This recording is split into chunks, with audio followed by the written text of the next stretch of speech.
Ia, bun, ce faceți? Eu sunt Alex și astăzi, nu știu dacă știți sau nu știți, nu v-am anunțat, am luat o achiziție nouă, avem achiziție nouă și hai să începem. Din câte știți, v-am spus că vreau să-mi iau un iepuroi, fluture germani. Stați puțin să pun și o camera să vedeți.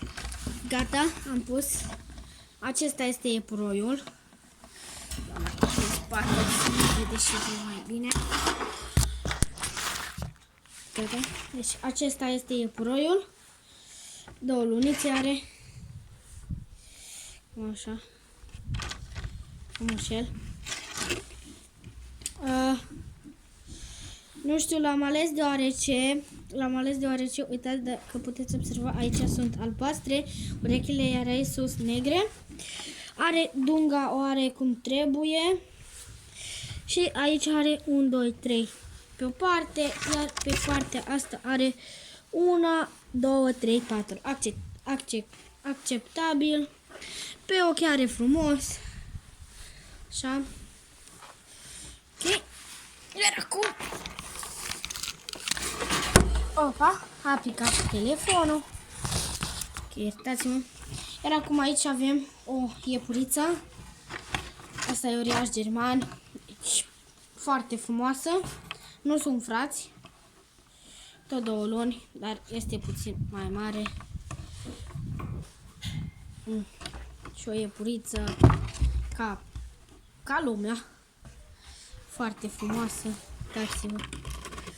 Așa. Cam asta este iepurița.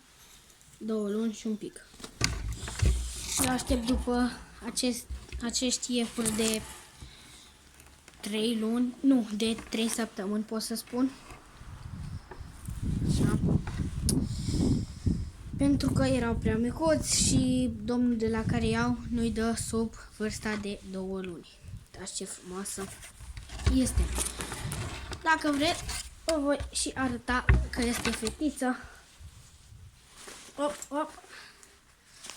Stai. Stai. Stai.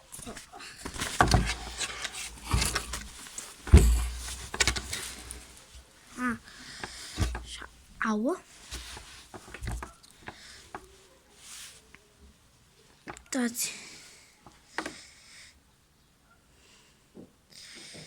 Este fetiță. Nu știu dacă vedeți, ea este fetiță. Iar ăsta este iepuroi.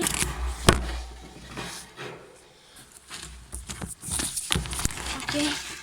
Să vi-l prezint acum pe el. Ok. Stai, mă. Dați. Deci, nu știu dacă ați văzut. Și el este iepuroi. Cam asta a fost videoclipul. Dacă v-a plăcut, nu uitați să dați un like, un share și să vă abonați doar dacă vreți. Nu este neapărat. Ok, la revedere pe data viitoare.